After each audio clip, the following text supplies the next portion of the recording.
Yes, yes, yes. VatorgamesTV presenting Why Always Me. You know who it is. It's Vader Games. Another week, another episode, another chance for me to get the ideas out of my brain, get some of the things that are bothering me off of my chest, and a chance for me to just have an amazing conversation with you, the viewers. All right. It's been an emotional week. I'll be real honest with you. A frustrating week, especially when I think about all of the unknowns, all of the speculation, all of the questions that were happening. Um, you can see based off the title of this, it's obviously Super League related. I'm not going to be the only one. I'm sure I'm not going to be the last to talk about this. But the simplest way to kind of put it is powerful people try to take advantage of their power. It's really as simple as that. I'm actually trying. Maybe I should just kind of recap things because maybe not all of you that are going to be watching this know what transpired. I don't want it to be in like too long of a broadcast, but it might. I think it might serve well for you all to just hear how I've seen things, how I interpret them, and what I think of the whole thing. With more episodes that kind of pass, you guys will know that I first and foremost I'll never claim to be a historian. I don't, for whatever reason, the way I consume information, like for me, dates don't stick. Like I have to go over the material over and over and over again, really for dates to stick with me, or have them tied to large scale events. And I'm very visual too. So if I was able to write on my walls, I would actually like write out a timeline. And for me, that's how I best remember things. But I'm rambling. I'm rambling because of so many ideas and thoughts. The Super League and what was attempted, I first have to say, and I'll just put it here on screen. I'm not saying anything that's brand new. This isn't genius level intellect, but it should be known. It should be understood. If you're young in this world, please do your research. If you got a couple years on you like myself, please understand the transfer of power, money, land. There's a lot that go on that list. That happens during the biggest disasters in our history in our world. Go back, do your research. You'll see that a lot of the transfer of power, of wealth, happens during some of the worst times in people's lives, right? And that's really how I see how a selected few tried to move within the football world and gain some power. The Super League, it's called the Super League. Even how they called it the Super League, when I came across the details with regards to what comprised or what made up the Super League, the title does not fit the description. Because like the Super League in itself was sports business, but it failed to include the sport. It failed to keep in mind of what made football the world, like the sport that's played all across the world, the sport that's loved all across the world, the sport that's watched by so many people across the world. And this Super League that I'm going to break down was an attempt at doing sports business and definitely getting the business part right, secured, flawless in a way, guaranteed, but it failed to keep the spirit of the sport for it to be successful. And I think I'll explain that a little further as as I kind of go through some of these talking points. And again, um, this is just how I see it. I mean, if you guys and girls see it differently, please let me know in the comments. If there's something you'd like me to speak more on, please let me know. I've been getting great feedback directly, and often indirectly as well. I read it all, positive and negative, and I'm just looking to improve the show. So definitely, as I go through all of these speaking points, make it a point to let me know what else I might be able to dive into or talk about. So the Super League was 12 teams, okay? 12 of Europe's biggest clubs tried to secure huge guaranteed revenue streams, basically, is what they tried to do. We had 6 teams coming out of the EPL. Just for a summary, just so you know, we had Chelsea, Liverpool, Man U, Arsenal, Tottenham, and Man City. They were teams that basically were going to comprise the Super League from the EPL. Then we also had La Liga, all right, and from La Liga we had Real Madrid, we had Barcelona, and we had Atletico Madrid. And from Serie, we had Juventus, we had AC Milan, and we had Inter. All right, so those six teams from the EPL, 3 teams from La Liga, 3 teams from Serie made up the 12 teams, right? Very big clubs, great tradition, huge fan bases. There were also 3 other teams that were kind of on the outside in terms of undecided, right? At the time of when the information was coming through. And those 3 teams were Bayern Munich, PSG, and Borussia Dortmund.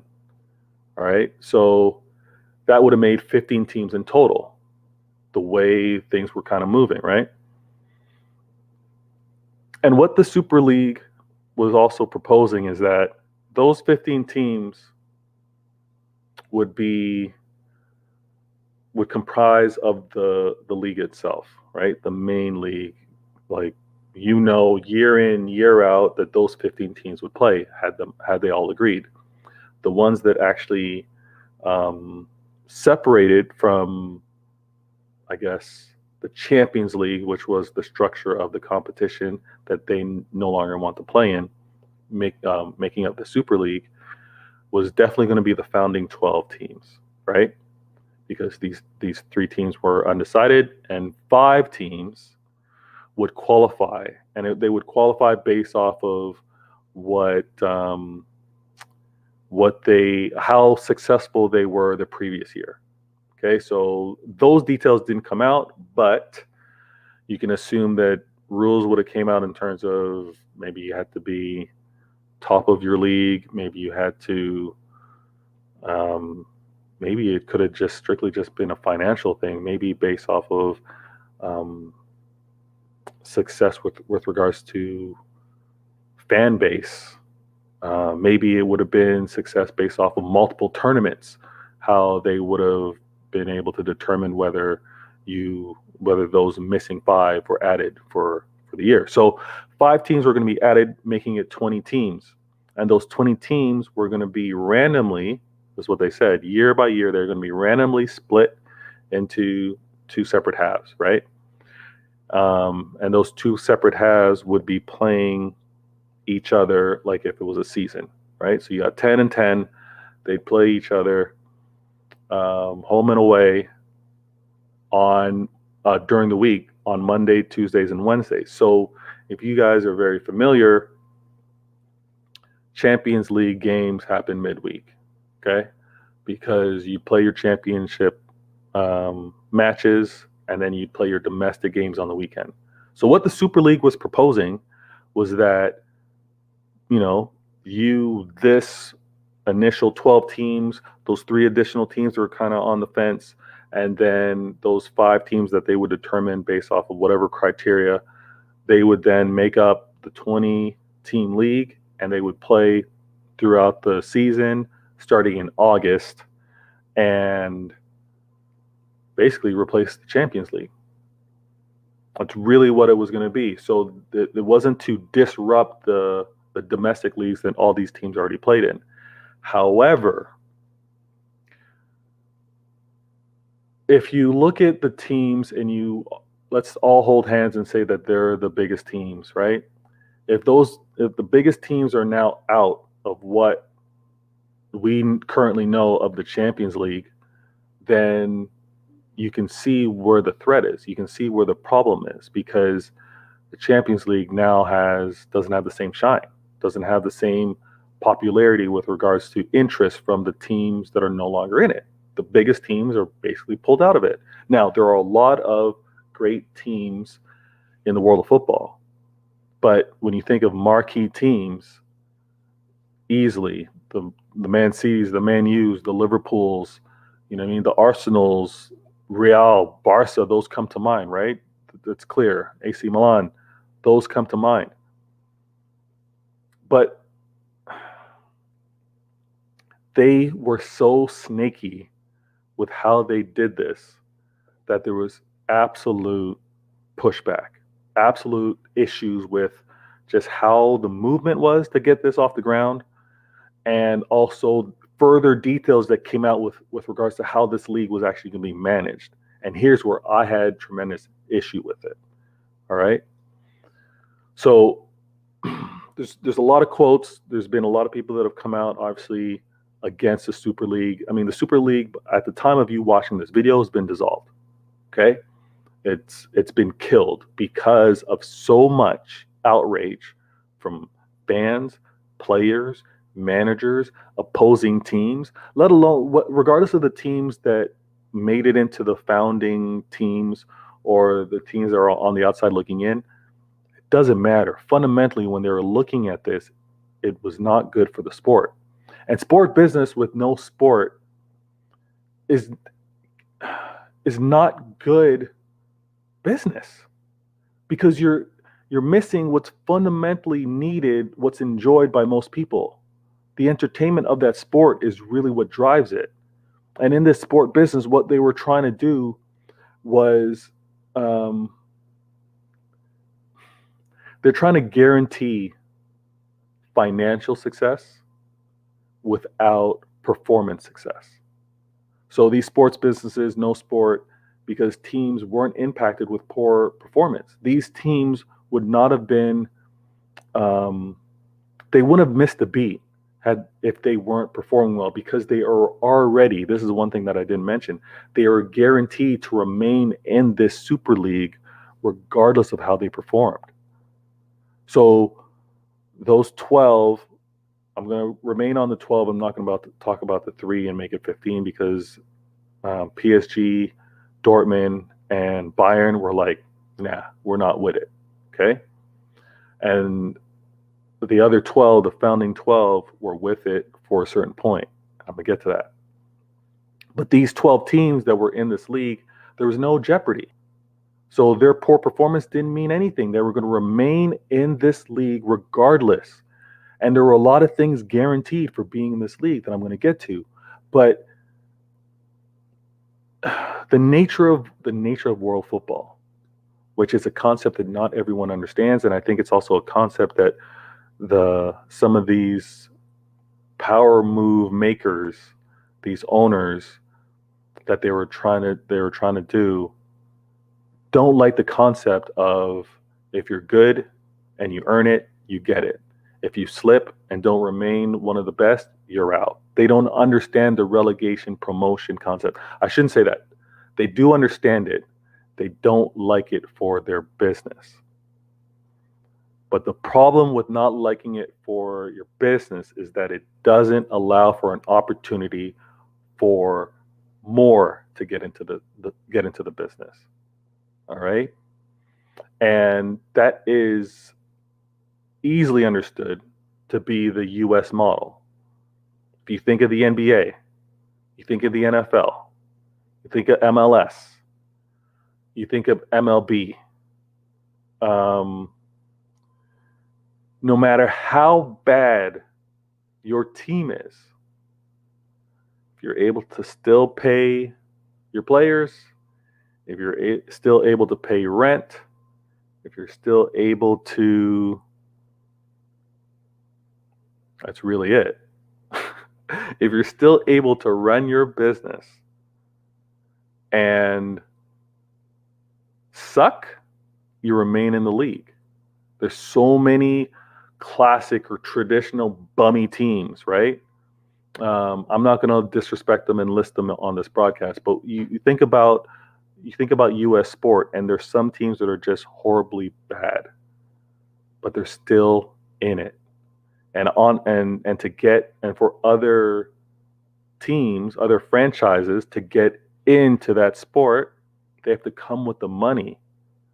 They have to come with the money to be in that sport, which to a certain degree I get. But also with regards to performance, you shouldn't be able to remain in that league if you suck. But that's the U.S. model, and the U.S. model is what they were trying to bring to world football, and it does not work. There's a different level of passion for world football because performance matters, right? Being at the top of your game, you should be rewarded more. Being one of the worst, you should be in jeopardy of the next guy. You should be looking over your shoulder for the next guy or the next girl that's coming up to compete. And what they were trying to do with the Super League was to kibosh all of that. Okay? They're trying to kibosh all of that. So you could be the 12th worst team or the 11th worst team in this 12 founding Super League squad, and it wouldn't bother you. It wouldn't impact you because you're still guaranteed the revenue. You're still guaranteed when I talk about revenue, TV deals, and even also some of the sponsorship money that was coming through, and the dollar figures were huge. I still haven't come across one source that's accurate with what was estimated to be given to these clubs, but I'm going to do my best to share the information that I have. But because there was also unspecified qualifying rules based off of the previous year for some of these teams, for those teams that were going to qualify in, who knows how difficult it would have been to get in there, right? Who knows what you do when you actually have 2, 3, 4, 5, 6, maybe 7 or 8 teams that are all very similar, and based off of how we understand sport, deserving of being promoted up. But with it being 5 selected, even though some of the founding 12 may be crap performing teams, you see how it was flawed. Like the Super League was flawed from its conception, right? And it was an amazing coup attempt to circumvent the Champions League. I'm using some big words there, I swear I went to university. But the Super League was never right by name. I mean, I told you at the jump of this, I never wanted to call it the Super League because when I looked at the list of teams, a lot of those teams have had great historic success over the years. But really, when you think about them present day, they're not one of the super teams. They're not even some of the teams that went far within the Champions League that is currently the biggest test in terms of like numerous domestic teams playing each other. But then also from a domestic league standpoint, some of the teams that were in there, I'm not going to call anybody out. I'm going to keep this a rival neutral show tonight. But some of the other teams that were in there weren't even top in their domestic league, right? So this justification with regards to the teams that were selected and naming it a super team, way off. What they were trying to do with trying to, set up this new league and get the bag, and at the same time putting a huge dent in the value, in the significance of the Champions League and the domestic league. I would easily call that a Reaper League because they were going out gloom and doom, ready to take take out whatever they needed to set themselves up for success. And Super League was the wrong name to begin with. So I'm happy just seeing how things have played out and it not being a Super League. I hate it being used. I hate that that's going to be tied to it forever. But it was a joke. It's a joke. The Super League founding teams, so information wise, what I came across just for signing up, right? And here's where it gets kind of tricky. Maybe I'll get into this a little bit. Actually, I'm going to take a drink of water.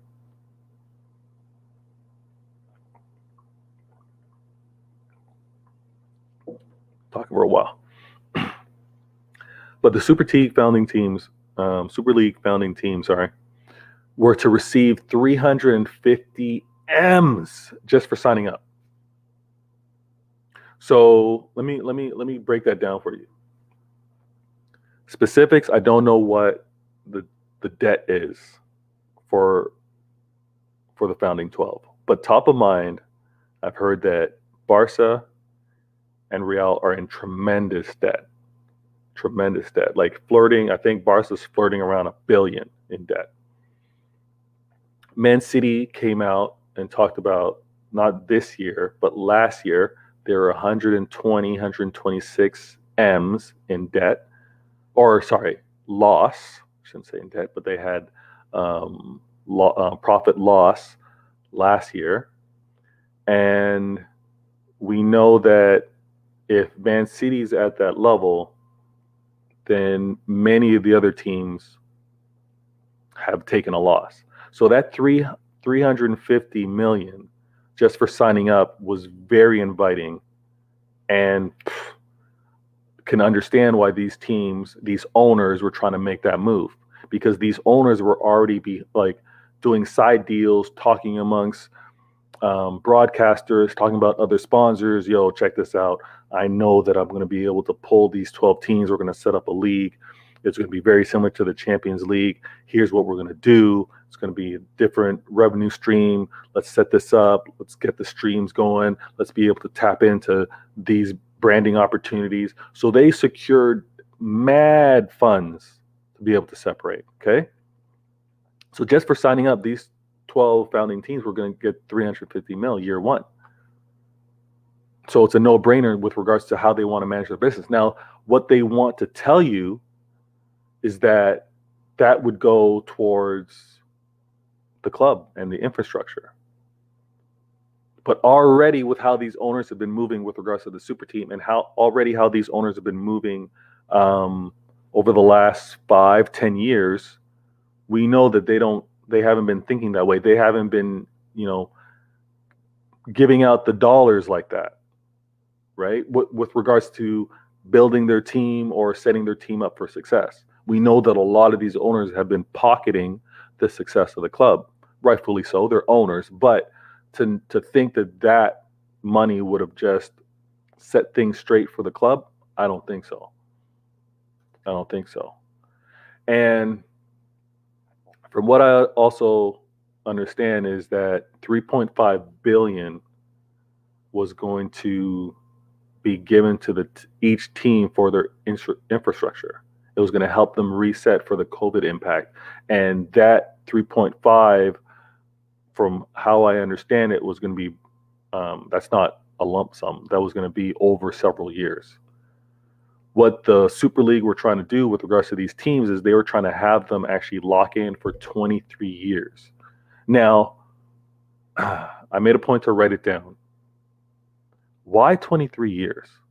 Like, for me, I'm gonna, I know I'm rambling a little bit, but I'm gonna have to look to see what other projections are out there 23 years from now, because just 23 is so random to me that I want to see what the significance is, if that makes any sense. And you guys should do the same. But you can see just off the numbers that I'm talking about, like from a revenue standpoint, from a securing the bag for the success of the club, you can see why these owners wanted to do it. But here's where I want to emphasize that it's not fair. And I know that business, I know that life isn't fair. I get that.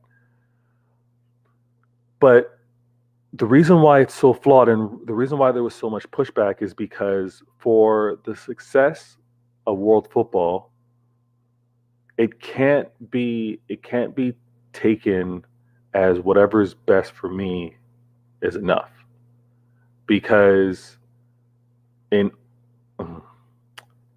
all good businesses, there is a responsibility for the pyramid effect, right? There is a responsibility for the next generation, or if you want to say grassroots, right? So the fact that these 12 were going to get this level of funding or money means that advantage over the other teams that are remaining in the current Champions League structure, or and obviously within their domestic league, are going to be getting, quote unquote, that breakout, which is nowhere near the level of what the Super League was. So these 12 teams were just going to get stronger and stronger and stronger. If they're getting three times the sponsorship money, three times the TV deal money, and then their rivals are playing in 20 team seasons, or they're playing in 20 team leagues, right? But this, just being 12, are getting, one, they're getting so much more, and two, they're dividing it with so many less teams. So you can see how that balance of power just shifts, and the richer get richer, right? So this was flawed to the core, and I'm glad that a lot of people were asking questions. A lot of fans were trying to get some details, and it wasn't allowed. It wasn't given the time to even secure roots. So great results that have come out the last day or two, because by the time you're seeing this, things have pretty much been wrapped up as well. But Man City and Chelsea were the first clubs to actually leave the bad Super League idea.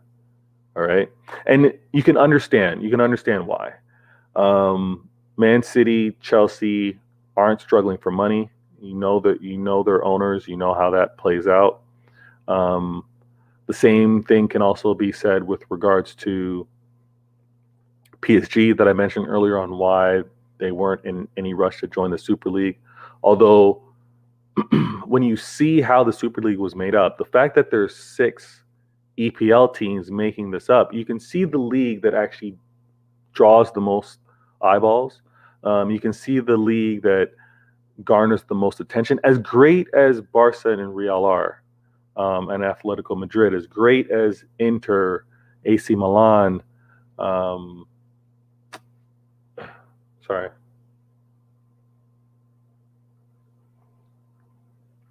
Inter, AC Milan, Juventus, as great of clubs as they are, the remaining of the league didn't warrant having 6 teams like it did in the EPL. And that's significant. And I'm going to talk about that significance a little later in the show as well. But Man City, Chelsea pulling out was key because it gave the other clubs an out as well, right? Because obviously there's power in numbers, and it really just took one club, or in this case, it took 2 clubs to really make the move. But Man City made the call pretty early, and I also heard that Chelsea at that same time were putting together paperwork to present. So it was all happening simultaneously, and I'm very happy for it. You can see I'm a Man City fan, so I'm really, and it's kind of weird. It shouldn't matter, but as a fan, even though your club, your owners can make a mistake, it's good to also see how quick they are to recognize that and try to right it. So as a fan, I was really happy to see them make that move. But the work's not done with regards to letting your club, letting your owners know of what you want them to kind of improve. Because again, they're the owners of the club, but two, they're putting something together essentially to satisfy fans, right? Without fans, there's no attendance. Without eyes, there's no TV revenue. So here's an interesting thing that I saw within the timelines, and I'm in a Discord group that I find highly entertaining. I kind of share my ideas as well. I don't spill the beans with regards to what I want to talk about here on the show, but I find it very interesting as I see some of the comments. And FIFA and UEFA, they have their problems. Don't get me wrong. They're not perfect. They've had their scandals. They've had their errors. They've had their mistakes. They've had their abuse of power. But it's not the problem that the Super League would have created. Like, and maybe this is naive of me, but as a governing body, FIFA and UEFA, obviously they need to be able to fund the people that govern football. Okay. At the core, though, even though there are conflicts with them wanting more of the pie, I should say, that's in disagreement with how the clubs and owners may feel, they don't want the sport to die.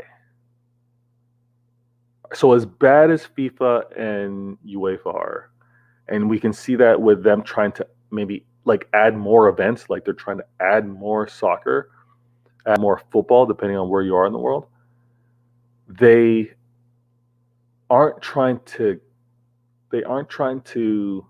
hoard it, if that makes any sense. They're not trying to keep football just for them. They're not trying to prevent the sport from expanding for a few. And that's what the Super League was. That's what these owners wanted. These owners wanted for them to be the holders of quote unquote beautiful, entertaining, amazing football or soccer, depending on where you are in the world. So that's where I had a lot of pushback with some people, because I'm like, yeah, listen, I get it. FIFA and UEFA, they've screwed up. They're not the best. They've downright come out with some shady stuff. But it's nothing like this move that the Super League were trying to do, that these owners were trying to do. So, and I just say that just to kind of keep things in perspective. Yes, things need to change. There's definitely adjustments that need to be made, even when we look at Champions League, even with some things that happen domestically. But this Super League was no joke. It was no joke. And breaking away from the governing body is just a way of skipping out on the plug. It was just a way of cutting out the middleman. That's all this was. Because as the governing body, they have to get their cut. As they tried to form the Super League, we're going to dictate what we do, what we want, how it's going to run. We don't need you telling us what to do, which essentially was cutting out the middleman. And in essence, cutting out the middleman would have meant automatic gains from dollar standpoint, right? Because what would have had to been cut out or shelled, put aside for UEFA, FIFA, goes right into the owners of the Super League's pockets. So this was absolutely an attempt at controlling their own league destiny, but also to get a bigger cut of what they believe they deserve. Now, what I think is really interesting, and I hope people peep this, is that the deals that the Super League founders were able to broker off the side in secrecy while still playing nice, smiling and grinning in these meetings, domestic meetings and everything, these deals that they were brokering are still out there. So if it's a different approach that needs to be made with regards to how these owners want that those dollars brought into the mix, they have that opportunity. Mind you, they're going to have to obviously share it with a larger portion of teams, but obviously there's more money out there. What I think everyone needs to be on high alert is that this attempt isn't going to go away. There's still going to be brainstorming. There's still going to be think tanks on how they can actually pull this off, right? So I think everyone still needs to be very careful, very diligent, and aware that business isn't over. The attempt at trying to keep more for less people is going to be attempted again, and it really sucks. It really sucks because I think having more of the money for just a handful of teams is not going to be good for football within the entire world. Sorry, while I take a sip of water.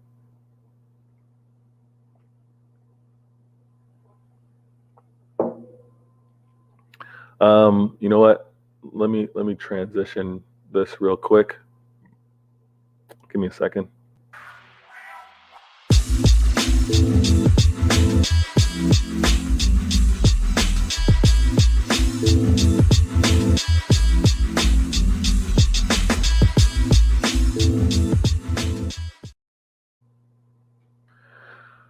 All right. So I kind of talked about this a little bit, but I want to go into a little more detail. This money grab, right? So Europe's top clubs have been upset with how the money's been distributed for a minute now. I'm going to use the EPL as an example, right? So obviously, Man U, Liverpool, biggest clubs in the world, right? We got the Real, we got the Barca as well. But Man U, Liverpool, let's for argument's sake say that they bring the biggest attention with regards to viewership to the league. Sorry. In turn, because of that popularity, because of their past success, you would argue that they have more commercial opportunities. Okay? How they choose to spend or not spend that commercial benefit is up to them. But that's already an advantage that they have versus, I'm going to say versus a Leicester or versus an Aston Villa, right? I'm talking globally what they're able to generate. Now, a lot of the English teams are arguing that because the big teams are arguing that because they bring in more eyeballs, that they should get a larger percentage of what's divvied up for the teams that play in the EPL. And I fundamentally don't believe in that model. What's come out is that the Super League and the big reason why this attempt at a Super League happened was because they do think that way. They do think that they should be getting a larger cut and they're not getting it. The reason why that larger cut shouldn't be allowed is because from a league standpoint, competition is competition. Competition is even in terms of what's given. Now, what's earned, right? What's earned with these other commercial deals, your legacy, your history, what you're able to garner, you use that however you want. You go and maybe outbid and get better transfers. You go on and do that. But to say English League, I'm just going to say, let's say English League, 500 million, you're going to actually give, rather than it being divvied up amongst the 20 teams evenly, you're actually going to split that. You're going to split that and maybe give a bigger proportion, bigger percentage to Man U, to Liverpool, And then you're going to give a slightly less percentage to Man City. You're going to give, compared to Liverpool and Man U, you're going to give slightly less percentage to Arsenal. I guess you're going to give slightly less percentage to Chelsea. Like, that's not how it should work out. That's really not how it should work out. What the clubs are able to do because of their large popularity, that's where you get the benefit. That's where you get the motivation to be better as a club, because you're able to get those advantages. That's what I've been emphasizing. And I think that even if a league is leaning on the historic, the worldwide fan base because of past successes, because let's be real, Man U hasn't been performance successful in the EPL. However, Man U under Sir Alex Ferguson, and you've heard me rant on Sir Alex Ferguson, but Man U with Sir Alex Ferguson had tremendous success. So they're obviously getting the commercial advantages and benefits today. They can leverage that. But to be like, you were so good back in the day before 2013, you were so good that now in 2021 you get a larger cut. Okay, yeah, you're bringing in more eyeballs, but your performance with regards to football is average. Yeah, they're second in the league, but come on.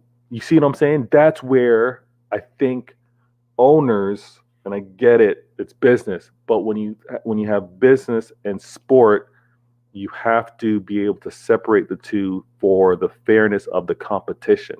I'm just talking competition. That's where, with regards to sport, that's where it needs to be fair.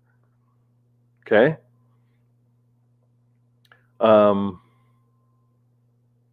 Yeah, I think that's all I want to kind of say with regards to the top clubs. They just feel like they should be getting a larger cut. And oh yeah, so also not just with regards to the domestic league, but also with regards to Champions League. They like qualifying for Champions League, they're upset with how things are determined. Like, and the smaller clubs with quote unquote the smaller leagues are arguing that, why does my small, quote unquote, small club have to play a qualifier when I won my domestic league title? And, there's coefficients and all that kind of stuff, which I won't get into. But that, again, with the UEFA and the dislike of UEFA, it's still with regards to an attempt at bettering the sport in a way. And yes, I know there's a laundry list of errors, but that's not what I'm going to talk about right now. It's just how they've refined things over the years to try and keep things balanced with regards to sport of football.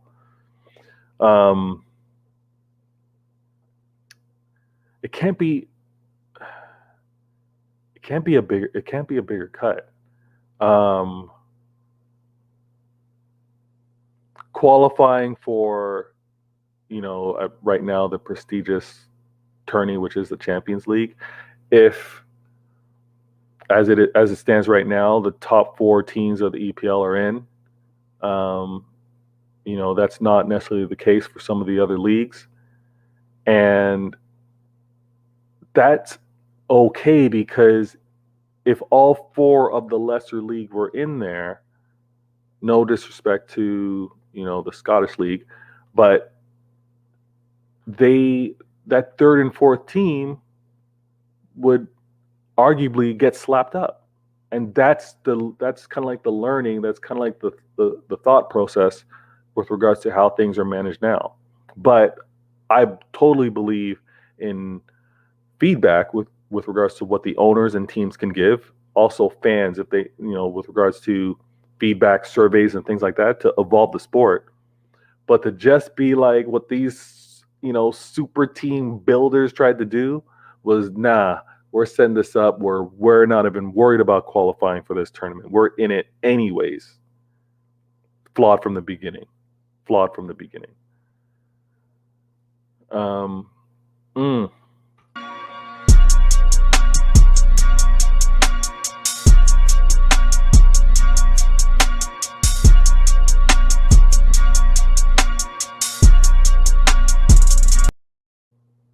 I got to talk about this real quick. So the IEGA FIFA 21 it was an April Invitational that happened on Saturday. It was fantastic. I want to talk about the IEGA. They've been a tremendous organization for me. The tournament itself was kind of impromptu. It was like a quick turnaround, but from 10 players confirmed and ready to battle and just looking to earn a title down to 4 people surviving through the whole challenge and battling for the title as well was amazing. I have to tell you guys and girls that yours truly, Vader Games, was able to win. I was able to battle it out. And as a result, I got the first tourney title of the year. I believe that the IGA called it actually an audition tournament, which is pretty cool. I mean, I've played in tournaments before, but because this was like the first, COVID's kind of been challenging everyone as definitely competitors. It was good. It felt good to play it. And I mean, I know a lot of people have their frustration with FIFA over the years. I play the game. Very realistic. I don't like abuse mechanics or do skill moves for unnecessarily in the middle of the field and with defenders, anything like that. But it was good, and I love to trash talk. So moving forward, I'm gonna hopefully put up some clips of me slapping the players up. But it was lots of fun. I rep Man City out there in the final. I actually had to play against Man U, so check out that content in the future. I'm gonna post that for you guys. I think you guys would enjoy it.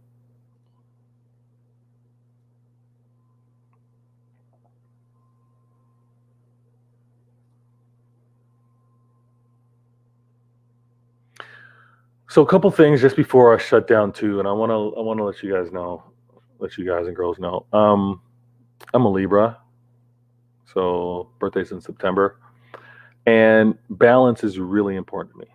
All right, not just because that's my sign, but balance is really important to me. And with that understanding of balance, just looking at the Super League and how it was set up, and obviously it's no surprise. This was purely greed. This was like owners trying to make sure that they got the bag and just secured it with very little risk. But the problem with that, and you guys can all understand it, you guys and girls can all understand this, like capitalism isn't a balanced approach. It's an approach that I get all that I can get versus you. And the argument is because I'm trying to get all that I can get, you're trying to get all that you can get, that's where the balance is. But it's not how it works, because truthfully, for me to get the most, I got to be cutthroat. And it's not really to share amongst everyone. And then when you look at it from the football world, and honestly, with regards to a pyramid standpoint, there is no trickle down with regards to the developing, quote unquote, the lessers in the mix. And what was funny, and I laughed every time it came across, was in the wording with regards to the Super League, that there was going to be a lot of pyramid trickle down effect, that they were going to be able to help with regards to the football community and grassroots with how things are set up. Those dollar amounts that I broke out with regards to 350 million just for joining, going to the infrastructure, 3.5 billion, forget over the length of time. We already know with how these owners were moving that this was not going to go where it needed to go. This was going to go into owners' pockets, and that was so understood by the fans that ended up protesting, by a lot of the sentiment and comments that were going out there, that it was never going to work, because you could not trust this move. You couldn't trust these owners. You couldn't trust even how the Super League was laid out for it to have the trickle down effect that was talked about. I think when you take a step back and you look at everything, the Super League was flawed to begin with. Just how it was designed, just the lack of risk, the lack of entry for new teams. It was just super heavy-handed in terms of how things were controlled. But the Champions League was in the process of restructuring how they went about qualifying teams for the Champions League. And a lot of these owners were actually sitting in on those meetings, or chairmen were sitting in on those meetings, so they knew what was being restructured, and obviously could take pluses and minuses. But it looks like they didn't take many of the pluses to the Super League. They took a lot of the minuses with regards to like hoarding it and protecting themselves. Sorry, I like that UEFA's looked to change Champions League to maybe satisfy the bigger clubs. I don't like the idea of more of the profits with regards to Champions League easy going to clubs, because again, how do you properly measure that? Because just with regards to maybe attendance, I guess from an attendance standpoint, you would split it evenly with the two teams that are playing at that time. But it's never, I don't know, man. I don't want to get too hung up on this, but I think that the benefits that these clubs have by already being more well known and with greater external revenue outside of what is coming out of the domestic league or the Champions League, I think that's the advantage in itself. And I think for clubs to try and maneuver and make more of what they have is the way to do it. I know that might be a naive way. I know that might be maybe too rational of a way to look at things. Not wearing the capitalist hat that should be on right now. But I think that's the way to go. And I look forward to kind of seeing what they do with regards to the Champions League and the adjustments that they make. Obviously, it won't go towards the Super League model, but a proper middle ground. And at the end of the day, this was a power move, right? Like they, more often than not, you have to threaten to leave to be able to get what you want, sometimes as an employee or as the talent. So we'll see where things kind of net out with regards to all of this. I'm extremely thankful that the Super League didn't happen. I'm going to be wary that another attempt is going to be made. And I want to say this before I kind of shut things down. Where is it? I didn't mean to do that. I kind of messed up the broadcast for a little bit. Damn it. But I said this on a tweet yesterday or the day before. Let me find it real quick. Bear with me. So I said this, and again, I'm an outside the box thinker often. If there's a choice between rooting for the little man or the man, I'm rooting for the little man. I'm rooting for David, not Goliath.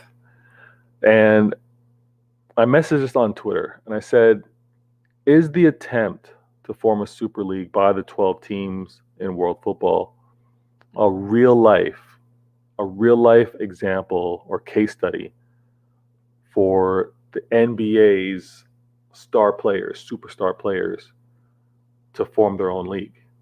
And I know the Super League wasn't successful with what they did, but if you look at how they were able to get information, how they were able to do side deals, how they were able to even design the concept of what a different version of entertainment could be was really cool to me.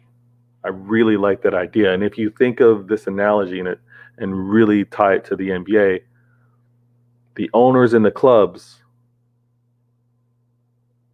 are the NBA players. So the owners in the clubs took their talent, took 12, the owners took 12 clubs. So it could be 12 NBA stars that would have had their own league playing before or after their traditional league, or in this case, the NBA season. I think it's an idea. I'm gonna leave it with that.